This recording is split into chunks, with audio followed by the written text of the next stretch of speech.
Good afternoon, everyone. I'm Steve Seepersod coming to you from the campus of Binghamton University, and I'm so thrilled to welcome you to the very first Binghamton Learning Network webinar of this new year, 2025. Thanks so much for joining us. So glad to have you with us here today, and very excited that we had about 250 people registered to attend, watch this webinar. It shows that there's a lot of hunger for the information that we give out, and it's a very timely topic that we're going to talk about here today, dementia. Today's program titled Dementia, How to Detect, How to Help, and this is part of the Binghamton Learning Network webinar series, which in and of itself is one of many lifelong learning offerings that we have here at the university. We have webinar series with a program about every month. We take the summers off, but the rest of the months of the year, we do a program. We have a podcast series, an alumni travel program, and the signature Tier Talk speaker series with 2 events every year, one in the spring, one in the fall during homecoming weekend. So after the show, check us out at binghamton.edu/alumni, binghamton.edu/alumni. That's our website. You can find out about volunteer opportunities, live and virtual events, lifelong learning offerings, many ways to keep you as Binghamton University alumni engaged here in the life of the university. We need you. We cannot do this without you. So please stay connected to us after the webinar, after the show today. Visit the website and get plugged into something else. Just a little bit of housekeeping before we introduce Lynn Schaefer, our featured speaker for today. This program is meant to be interactive and fueled by your questions, so please do send them. And from time to time, what I will do here is, and if you want to write this down now, please go ahead, put my email address up here on the screen. And if you want to send me questions by email, we can mix these in where it makes sense to do so. If you're watching us live on Facebook, add your question as a comment, and we'll be checking that out periodically. And then if you're watching on the microsite, if you get registered for this webinar and got the custom viewing link to the microsite, you can ask questions through that platform.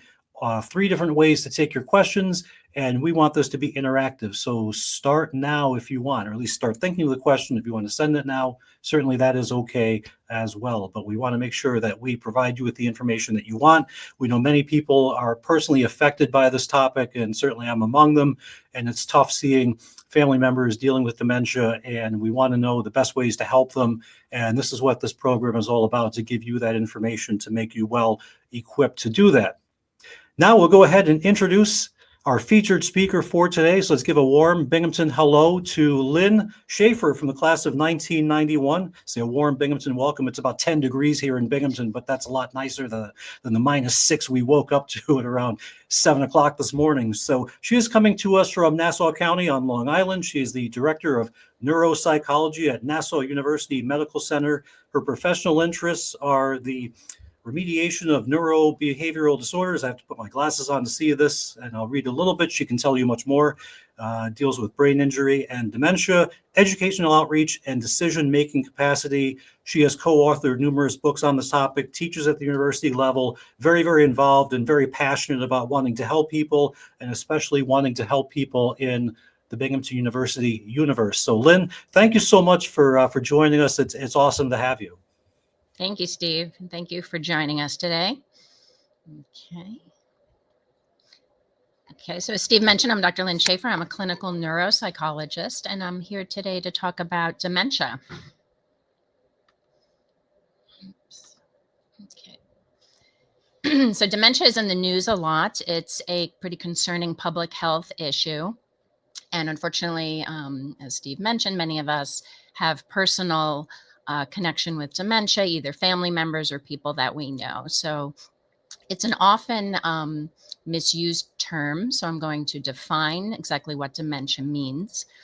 Review, importantly, a number of reversible causes of cognitive impairment. So sometimes it's not dementia, and we'll talk about some ways that we can rule out some other things that might be treatable.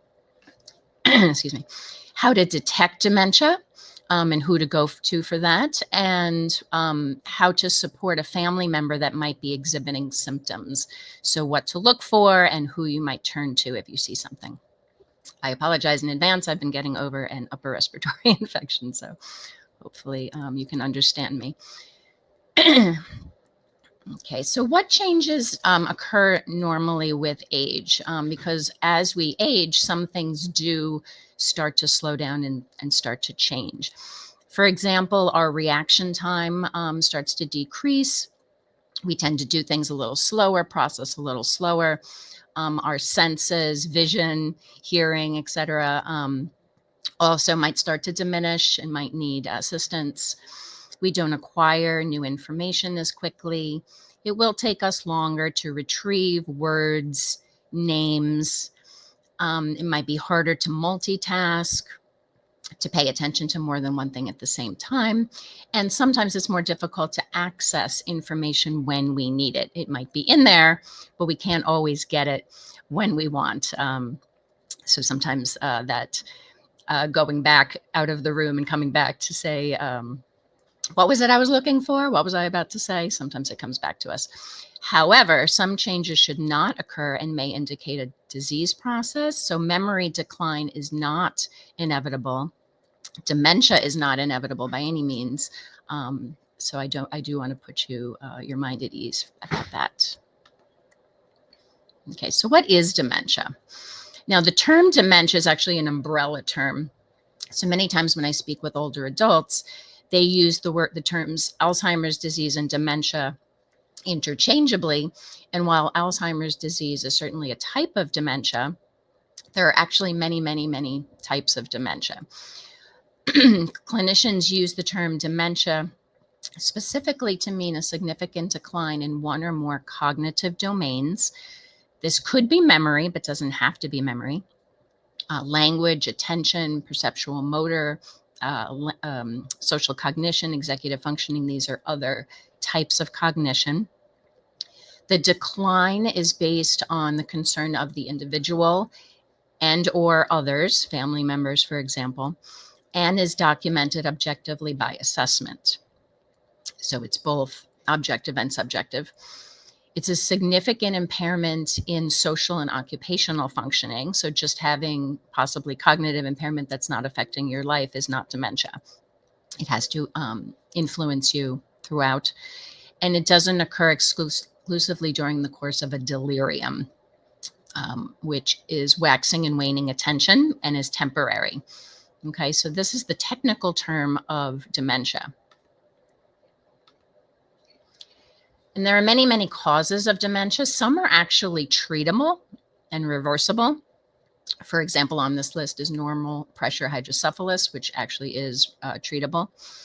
And many are not treatable. Some progress and others do not. So Alzheimer's disease is the most common form of dementia, but some others that you may have heard of: vascular dementia, Lewy body, frontotemporal dementia. Folks that have sustained numerous strokes or perhaps a significant brain injury may meet criteria for dementia if their cognitive functioning is significantly impaired following it. Excuse me. And then there are a number of mixed pathologies, so Alzheimer's disease and vascular dementia, or, for example, a frontotemporal dementia and stroke, so you can have some combinations as well. However, what else can affect memory and cognition? It turns out many, many things. So just our daily lives these days. So stress can influence memory, right? As can significant emotions. So if you're undergoing some depression, significant anxiety, have recently lost someone or going through bereavement, if you're isolated, feeling lonely, these can all contribute to contribute to decreased cognition. Individuals with hearing loss or vision loss can also affect cognition. Attentional problems, since we need attention to remember things, right? First, we have to pay attention in order to encode the information for it to go into memory.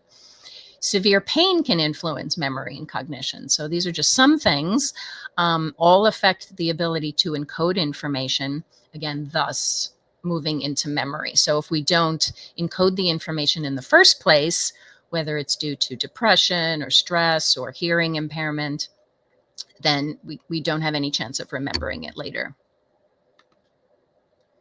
Okay, so this is an important slide. Some other potentially reversible causes of cognitive decline, and we'll talk later about how professionals would try to rule a lot of these out before someone gets diagnosed with dementia.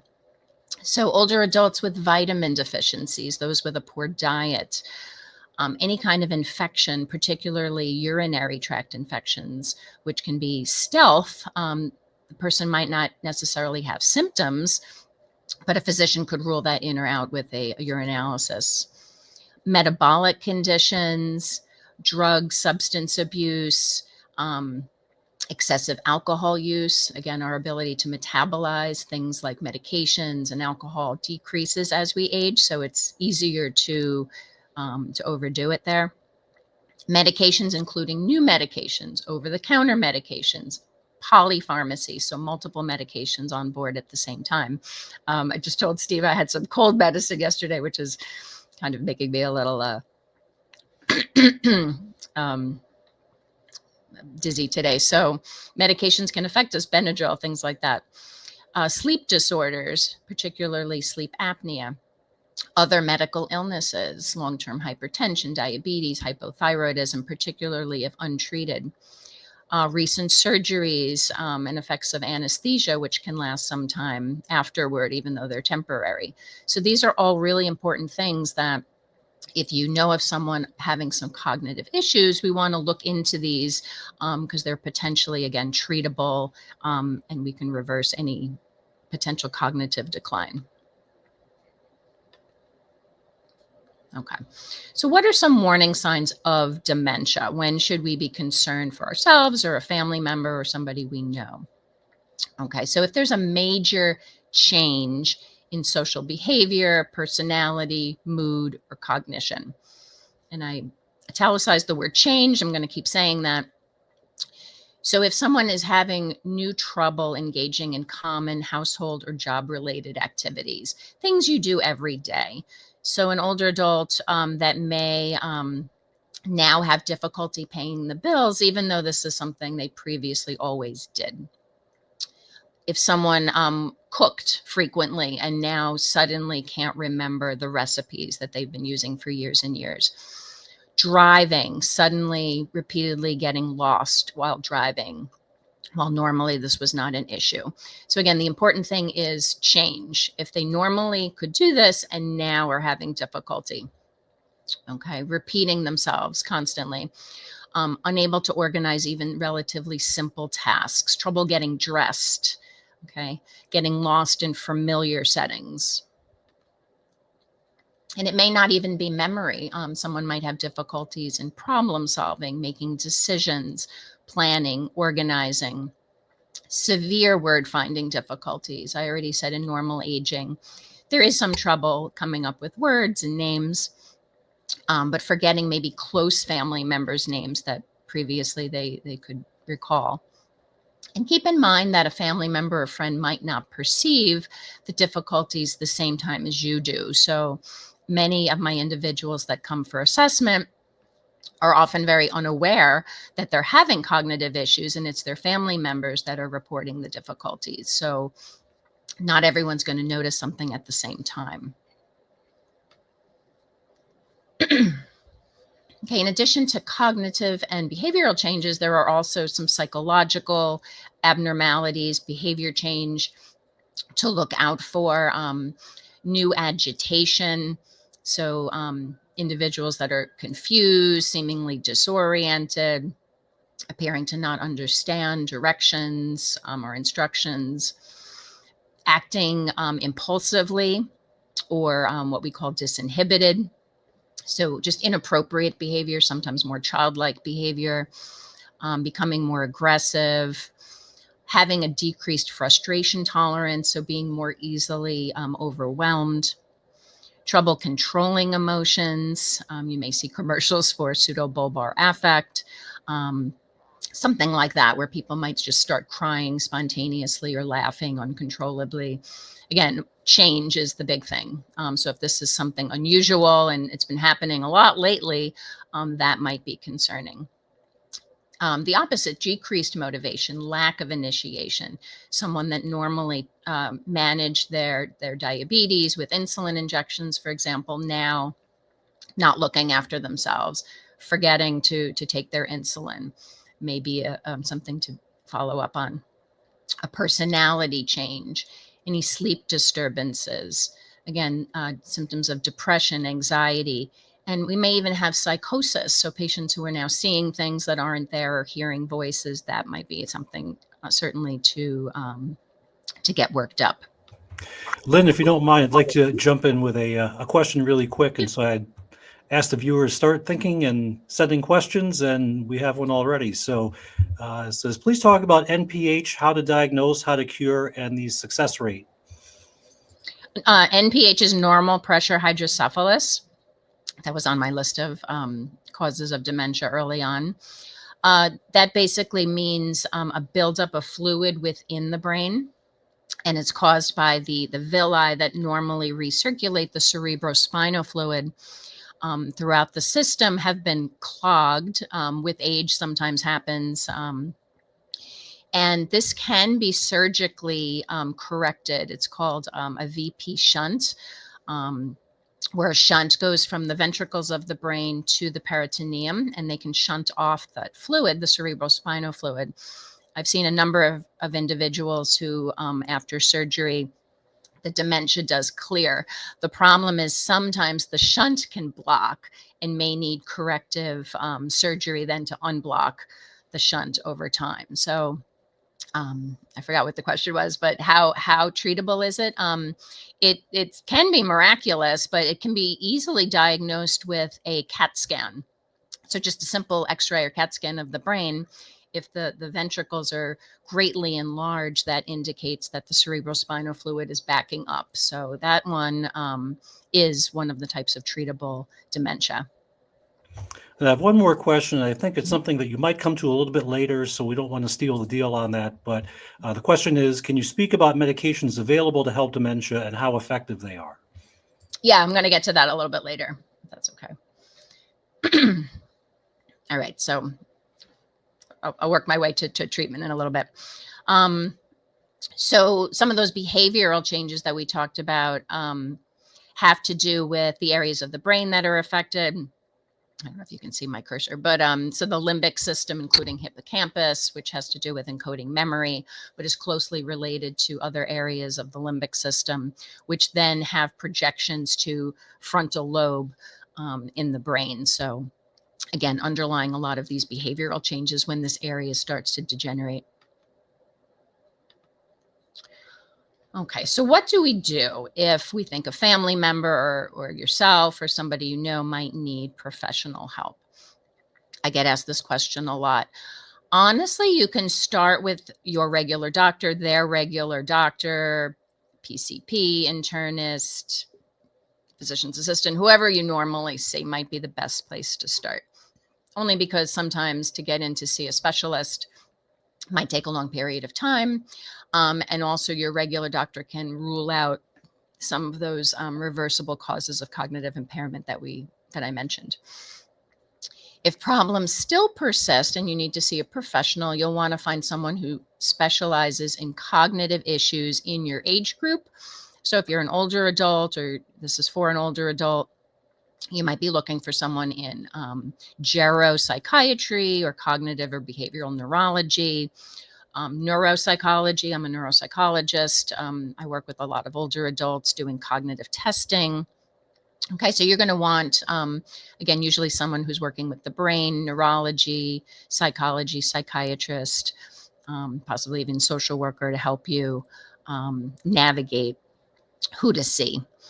Right, and then since several problems involve different specialists, you may have to go to some different people. So, for example, oftentimes I'll see someone for the first time. I might recommend that they see to see a neurologist. Neurology might in turn want the patient to take some medication for mood, might in turn refer them to a psychiatrist or a geropsychiatrist, or vice versa. Sometimes the patient's already seeing psychiatry, they might refer to me, and then I in turn refer to neurology. So there's often a team involved. Okay, and what will the workup look like? So initially, there'll be an interview first by your internist, and if you get to some specialists later, including neuropsychology, we do a really in-depth interview. So ascertaining what the cognitive complaints are now, what family members or others are also witnessing, since the person might not be the best historian, a detailed medical history, including family history. Again, importantly, ruling out reversible conditions. If you see the physician or the neurologist, they're going to do a neurological exam looking at reflexes and sensory and motor functioning. And then you're going to want to have cognitive and neuropsychological abilities assessed, again, whether by a screener at the internist level, or they might refer for more comprehensive neuropsychological testing. This is all the sort of the baseline evaluation. If necessary, some patients do go on for more sophisticated testing. Amyloid PET scan can detect whether there's amyloid buildup in the brain, which might indicate Alzheimer's disease. A little more invasive would be a lumbar puncture or a spinal tap, looking at cerebrospinal fluid, and there are some biomarkers that are now known to be seen there. There are some biomarkers currently being investigated in blood, but that is still sort of in the investigational phase. And then particularly for early onset dementia, individuals who might develop significant cognitive issues in their even 40s and 50s might be sent for genetic testing, looking for things like chromosome 14, 1, 21, or ApoE4. These are some of the things you might see in the literature. Okay, to rule out some of those reversible conditions, you'll be sent for blood work. So looking for things like vitamin deficiencies, any liver conditions, kidney conditions, thyroid conditions, things like that can be easily treated. Imaging, the CAT scan that we mentioned earlier would find normal pressure hydrocephalus. An MRI can also pick up vascular changes in the brain if there have been like multi-infarcts that the patient might not have previously known they'd had. That might indicate more of a vascular dementia. PET scan, positron emission tomography, that would be looking at functioning of the brain and how different areas of the brain pick up glucose and metabolize that. EEG is where the neurologist will do stickies on the brain and look at brain waves. Those are usually done in patients with seizure, but can sometimes also help with diagnosis. Okay, want to do a detailed medication review. Again, what medications the patient needs. Might they be over-medicated? Might some medications interact with each other? And what over-the-counter medications they're taking, because that often becomes problematic when patients are taking a whole bunch of different over-the-counter medications, again, temporarily for an acute illness is one thing, but when they're on these things long-term, and are they regulated, and are they maybe interacting with some other things they're taking? Screening for drug use. Sleep screening, so again, a polysomnography if needed for sleep apnea, which also is treatable. Screening for any mental health conditions, depression, anxiety, which can also affect cognition. And there are pain severity scales. And importantly, sensory screening. So if someone is getting indicated by their family members that maybe their hearing might be a little off, I always highly recommend an auditory evaluation, getting fitted for a hearing aid, using that hearing aid consistently, or glasses, whatever the case may be, as this has been known to affect encoding and cognition in individuals. Okay, what is a neuropsychologist? We're psychologists that study how the brain affects thinking and behavior. And we work in places like hospitals and academic medical centers, as well as private practices and clinics with people that have conditions that affect the brain, like Alzheimer's disease and other dementias, but also folks with brain injury and stroke. And we would be one of the individuals doing the assessment of cognitive functioning. So doing the interview, the medical history, the record review, assessing the brain functioning, and providing recommendations and feedback not only to the individual and perhaps their family, but the referring physician and any other individuals on the treating team. If I could just jump in for a second, Yeah. we've been getting some comments and questions coming by email, which is awesome, and I'll share a few of those now. One of them is, "Hi, Lynn, great to see you. I just want to thank you for helping me understand dementia. My father was going through some noticeable memory issues in the fall. It turned out he had an acute undiagnosed UTI. Since that's been identified and treated, we all noticed that his memory has improved. We didn't put those two things together until you just mentioned it. Thank you." That's So, awesome. Claudia, thank you for sending in that comment. And a question: "I've seen long wait lists for appointments with many specialists in this area, such as neurologists, neuropsychologists, due to the shortage of professionals in this field. Do you have any recommendations for working with specialists with 6 to 12 month wait lists?" Yeah, that's a big issue. And I know from my end, we have a wait list that kind of started during COVID when everything kind of got shut down for 6 months, and it's sort of built up ever since. But that's why I say start with your regular doctor. It's easier to get an appointment. They can do some basic screening in terms of cognition, maybe just a screener, and can then refer if needed for more comprehensive testing. But we can get the ball rolling from the get-go. So with that cognitive screener and ruling out some things like depression, and there are screeners for that as well. Recently published a paper for physicians on some things that they can use bedside, or things they can use in the office for just a few minutes to look at cognition and also rule out things like depression and pain. So they can get started. They can do the blood work to rule out some of those reversible conditions. They can send you for a CAT scan or an MRI if needed. They could send you for many of those tests that I just mentioned. So yeah, I understand absolutely the wait list these days, unfortunately. But yeah, you can start with your general practitioner that you see and that knows you, frankly. Sometimes there's an advantage to that.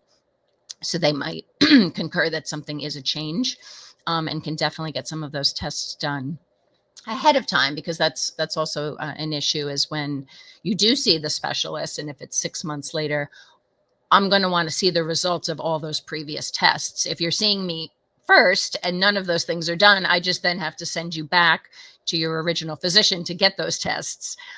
So it's sort of which gets done first. So you might be better off just making that appointment from 6 months from now, seeing your regular physician, getting some of that, those other tests done, the blood work, the CAT scan, things like that, MRI. And then by the time you see the specialist, you'll have the results of all those things. That's such a great question, because I just think it's frightening to think about having to wait 6 to 12 months to be seen, and the condition and its symptoms just only with the potential to get worse during that period of time, certainly not going to get better on its own. Absolutely. Yeah. And then someone mentioned the UTI, so they can do a urinalysis. So the things you normally do at your physician's office, right?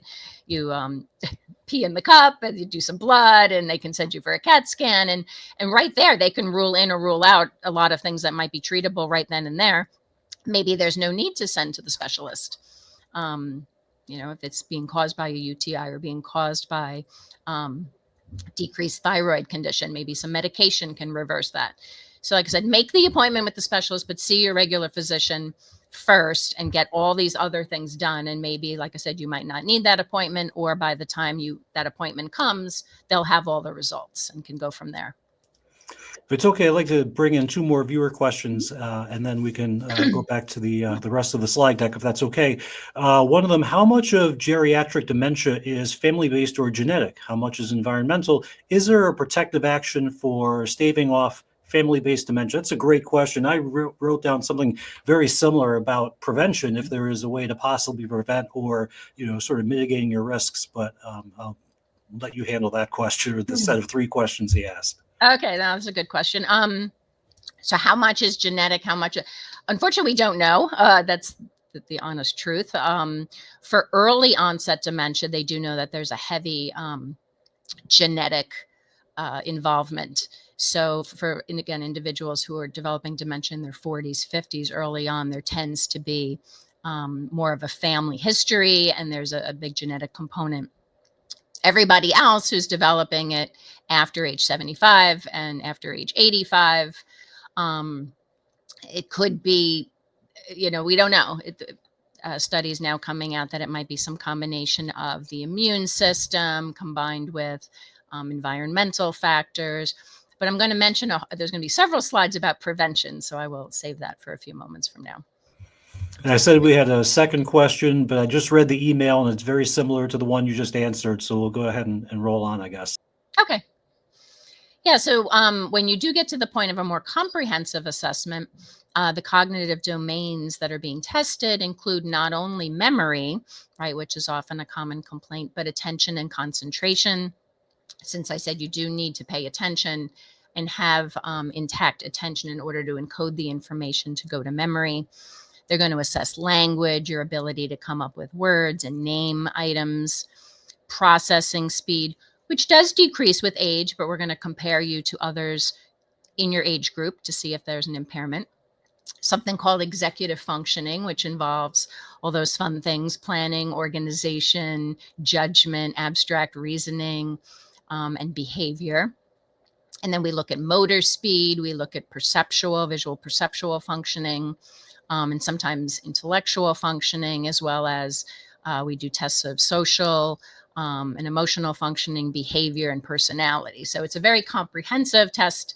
It does take several hours when you do see the neuropsychologist, which is part of the reason for the wait list, since each individual gets seen for usually a minimum of 3 hours, but sometimes 6, 9 hours, maybe over multiple visits. Okay, but very comprehensive if you get to that stage. Okay, so someone asked about potential treatments. So unfortunately, with the exception of some dementias like normal pressure hydrocephalus, which can be surgically treated, I'll mention the medications that are out there right now. None have been currently known to reverse dementia. Some of them can slow it down. The research is constantly being done as to medications to hopefully one day reverse dementia.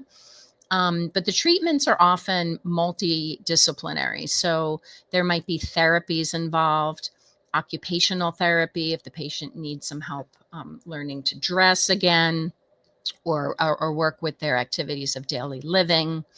Physical therapy also has been known to help when there's physical issues as well. Psychologists and occupational therapists and speech therapists sometimes do cognitive remediation, training individuals to do cognitive activities maybe in a different way, or to utilize strategies to improve memory. Socialization groups help because, as I'll mention in a few minutes, isolation and loneliness is a risk factor for dementia. So getting individuals to socialize sometimes helps. And also offers a reprieve for family members. In terms of medications, there's a few classes. So the cholinesterase inhibitors you may have heard of, donepezil, the brand name's Aricept, rivastigmine, and galantamine are out there. Those all prevent acetylcholine from being reabsorbed, trying to keep it in the synapse. And again, are typically prescribed for Alzheimer's disease. Memantine works on the neurotransmitter glutamate instead of acetylcholine. And individuals might also be prescribed some psychiatric medications, antidepressants, if depression appears to be playing a part. Some are prescribed atypical antipsychotics, Risperdal, for example, Seroquel, if there are hallucinations, delusions, or severe agitation involved. Again, the goal is to have the patient function as best they can, and also to be able to live with people and to allow caretakers. So again, if we're getting to that point, sometimes we need these kinds of medications. The new IV infusions, the Leqembi, I can't see my slide here, and the others prevent amyloid plaques. They do have some risk factors. Again, not only do you have to get IV infusions, but sometimes can increase brain bleeding, intracerebral bleeding. So that's a risk factor. But those are the newest medications that are out there. Again, none have been known to completely reverse, but might slow down the disease process and sometimes buys the patient a few extra months cognitively. What can we do behaviorally, since we're the ones, living with folks or interacting with individuals or dealing with them professionally? I teach family members, to be patient. So try to, wait for responses, use simple questions. I try not to offer too many choices. So instead of asking, your older father or grandfather, do you want to do this, or this? Make it just two choices. Be very concrete. Give only one-step commands rather than multiple steps. You may need to repeat yourself multiple times. Try not to talk about them, behind their back, and realize that the person doesn't have control necessarily of their behavior. Reducing overstimulation, this is an important one. And this applies also for brain injury and stroke, but the individual whose brain has been compromised, their capacity for stimulation is reduced. So stimulation means not only information that they're taking in, questions or things they're reading and hearing, but also things like light and noise in the background, as well as internal stimulation, hunger, pain. Okay, so we want to manage pain. Sometimes we turn down the lights. If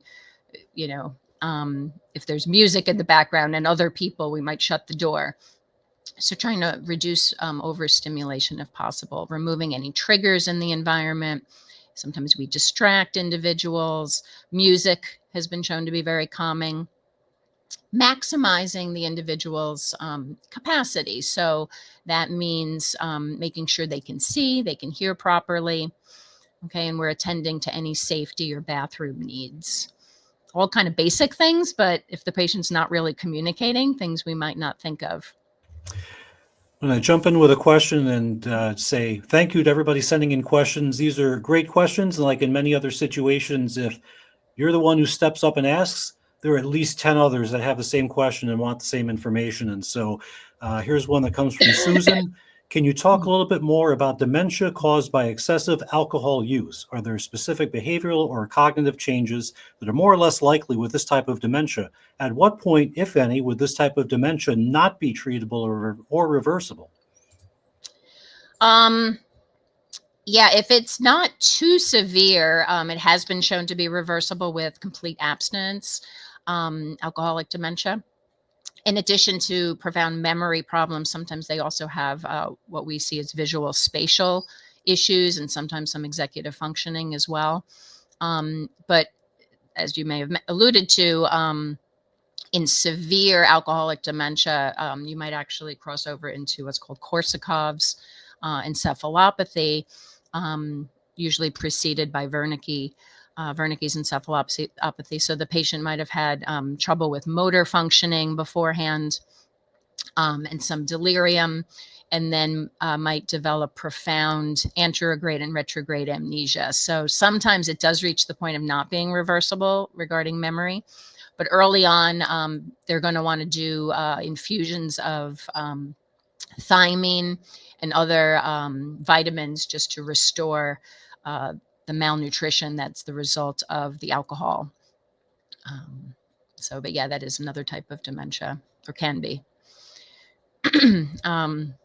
So getting back to just behavior problems, rest breaks, staying calm, working with people, and educating others. So as I think a lot of these are hopefully obvious.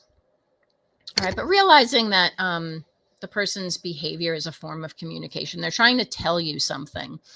So try not to overreact to how they're trying to get the information across, but what is the message? Is there a need or a problem that isn't being met? Is it possible they're having some pain or fatigue or being over or understimulated? Could they be hungry, depressed, lonely, etc.? All right. So again, we're trying to approach this from multiple layers in terms of education, behavior modifications, social, and this can include animal-assisted therapy, which has been shown to improve isolation. Things like televisits. There are some organizations, Conversations to Remember, for example, will assign a group of students to meet with older adults via the internet, and they can meet with them weekly, which is awesome, and just to stimulate and prevent isolation. Making environmental modifications, and again, pharmacological also is another possibility. Just jump in with a sort of a quick time check for us all. We have about 20 minutes left, and I've got a question that I'll roll in.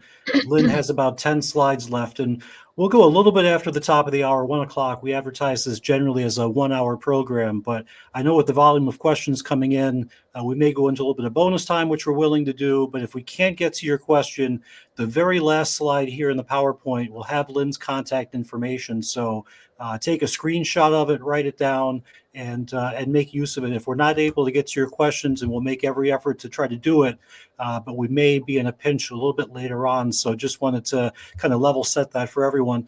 I'll go to Janet's question. Are there specific medications that tend to be associated with dementia? Are there good medications to treat anxiety/depression related dementia in the elderly? Some of the medications that have been correlated with dementia or dementia symptoms include some of the antihistamines, so just be careful.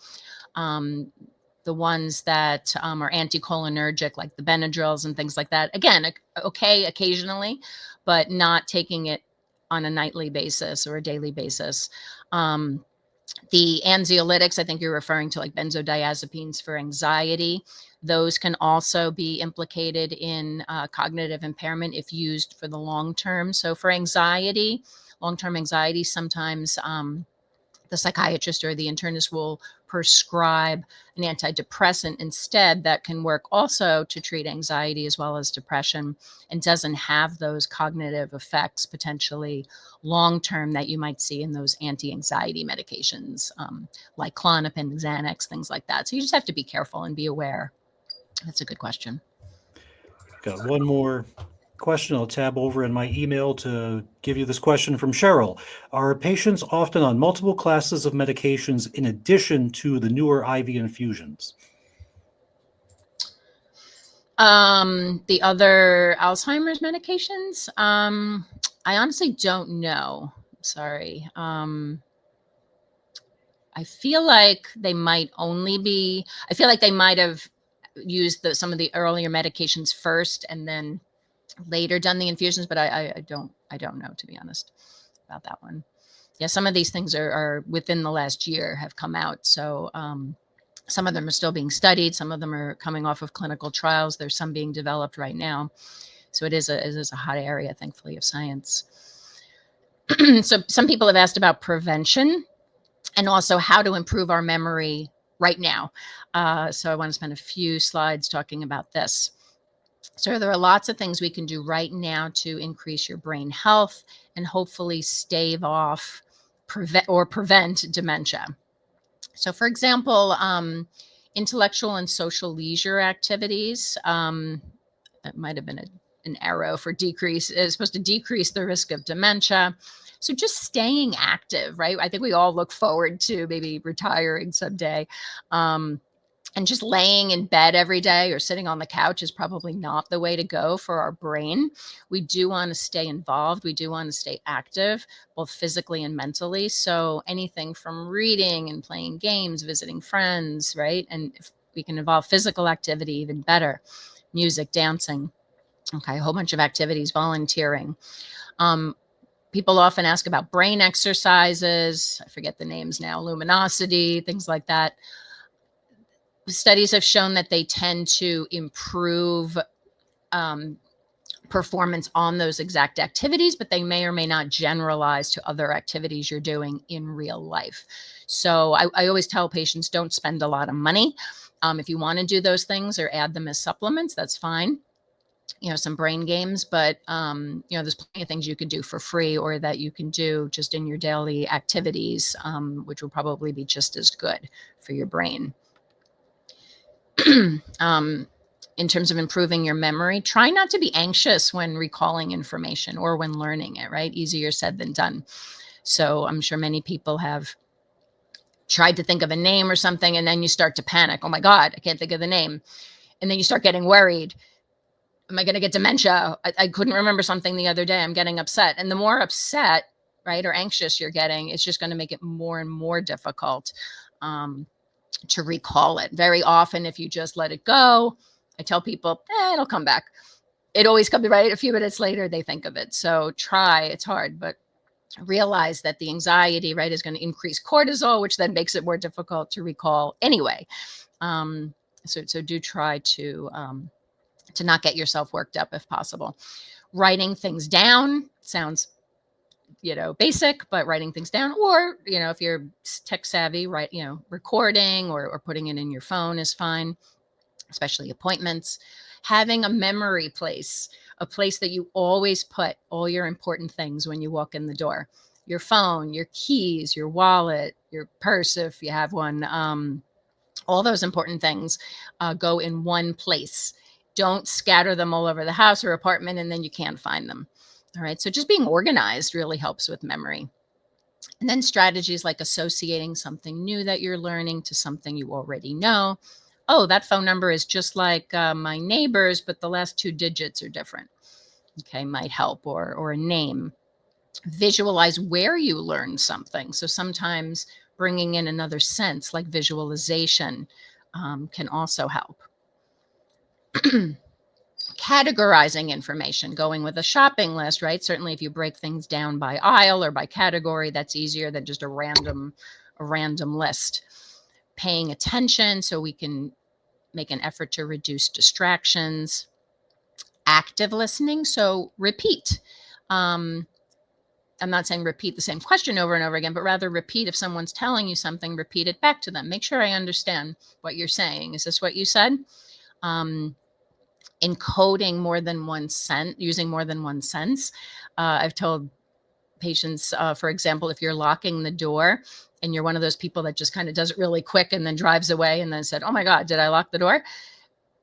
Do it. And as you're doing it, say, I'm locking the door now. No one's going to see you, right? To hear you. But by doing that, not only are you doing something automatic that's motor and seeing yourself doing it, but you're hearing yourself as you say it, right? Or when you're parking the car, some people take a picture where they parked it, but you can also say, repeat it a few times. I'm parked in second floor E2, second floor E2, 2E2, 2E2, right? If you say it, see it, you're encoding more, using more than one sense will help you remember it.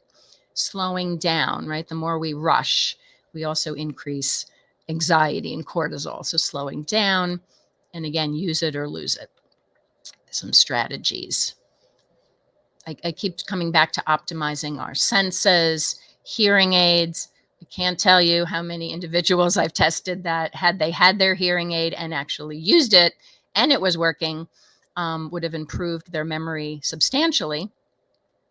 Sometimes we use volume adjusters, whether it's TV, microphone, phone, limiting background noise, large print, eliminating visual distractions as well, preferred lighting. My grandmother used to use magnifiers, right?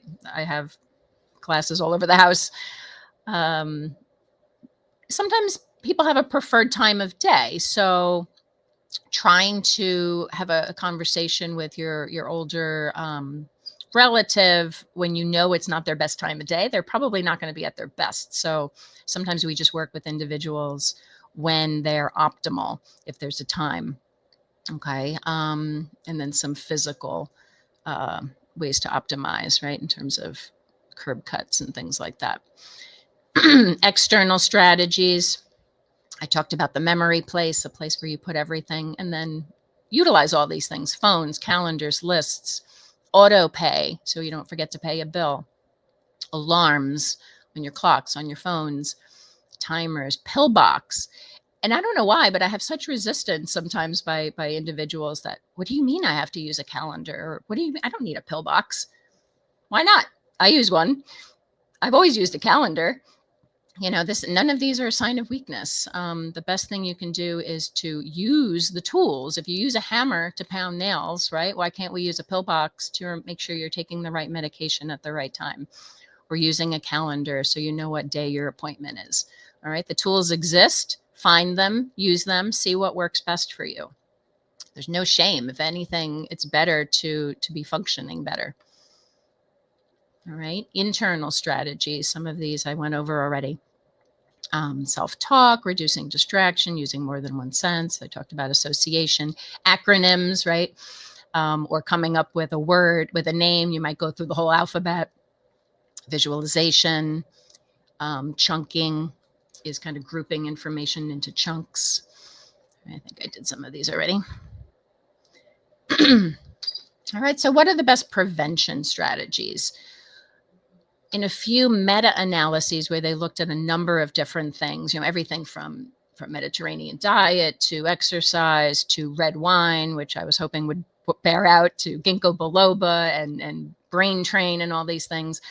The number one thing that helped prevent dementia and maintain brain health was actually physical exercise, which always disappoints people. But aerobic exercise, it doesn't have to be crazy. Walking, even 30 minutes a day, right? I forget what they're up to as far as the best amount of physical exercise each week we're supposed to have, but just park further away, walk if you can. If you can't, do chair exercises, or, when you're walking around the house, get up and move.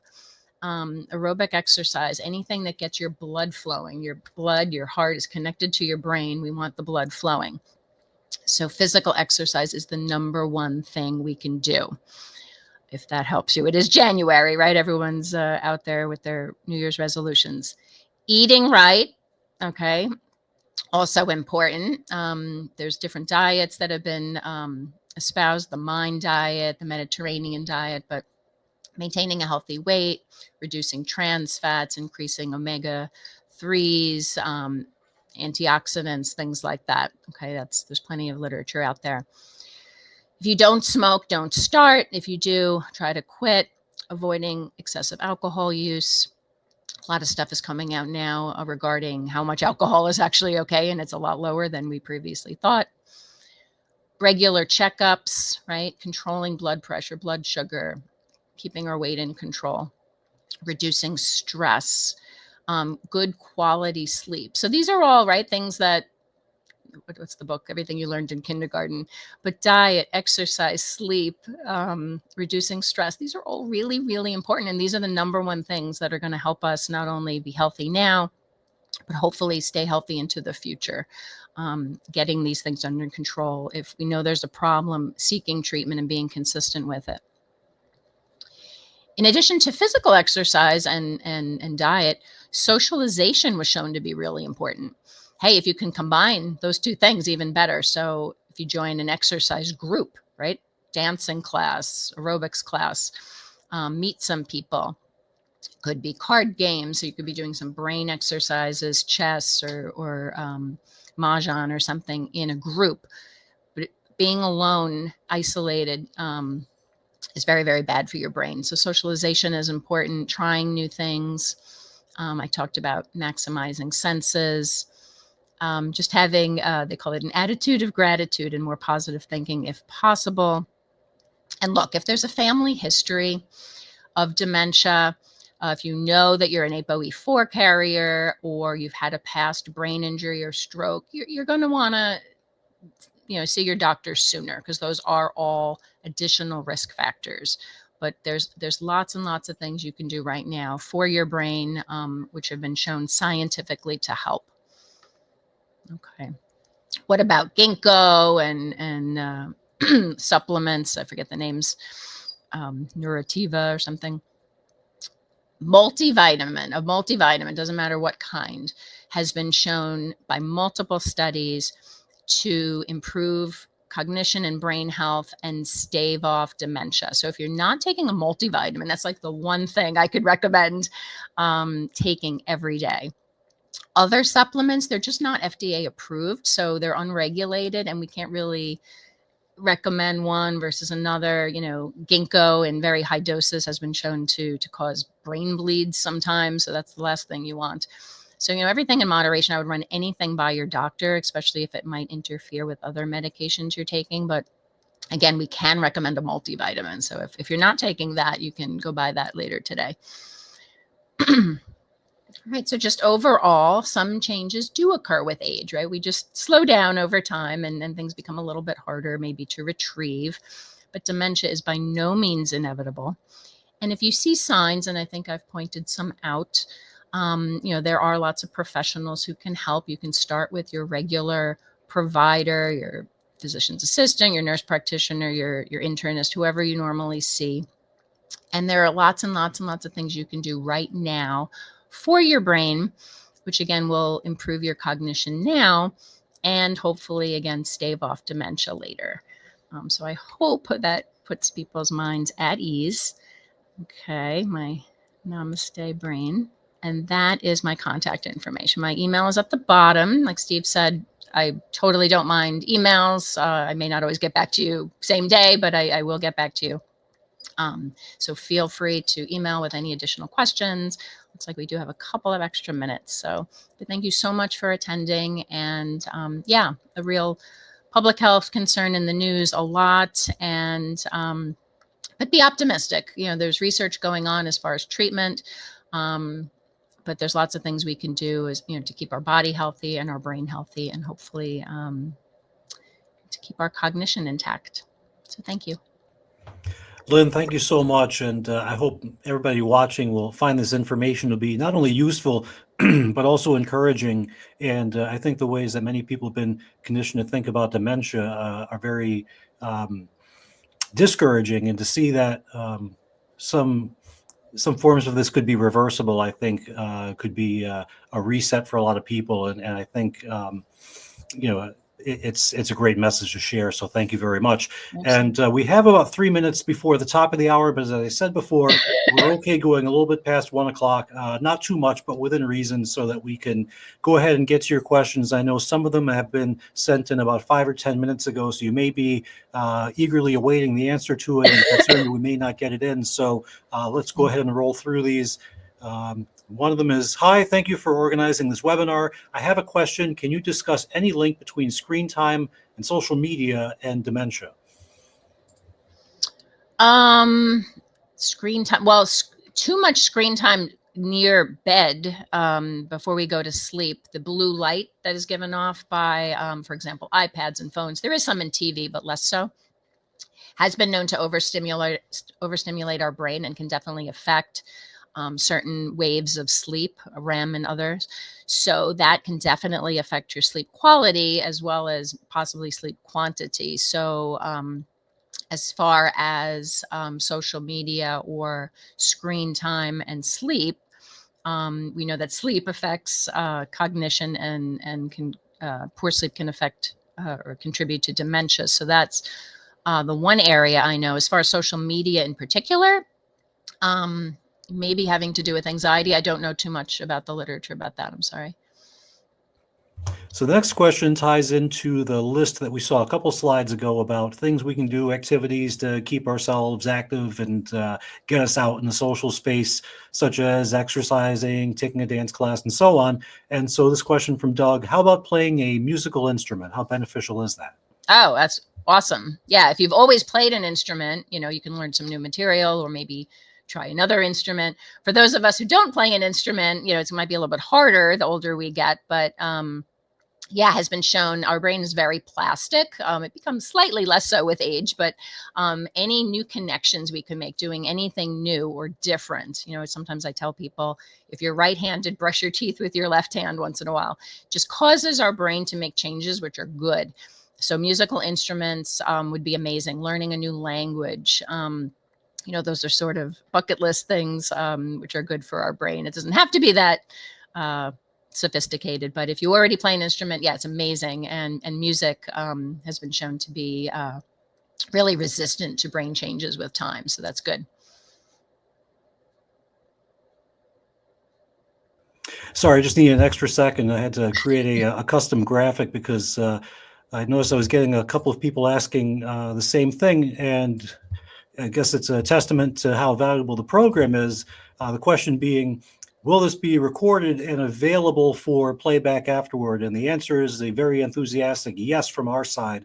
So thank you, Lynn, for doing this and also being willing to have this information, the slides and all the great stuff you shared available forever and ever. And so I'm going to go ahead and put this graphic up here on the screen, and we'll take the slide deck down. So if you want to screenshot this or just write it down quickly, I'll leave it up pretty much up until the time we sign off. And so one of the great things about the webinars is that not only do we present this information live and in real time, but we have this great website with which is a storehouse of all of the content that we've been collecting and putting together since we launched the first webinar back in 2021. It seems like forever ago, but it's been great fun along the way, and we're going to keep doing it more.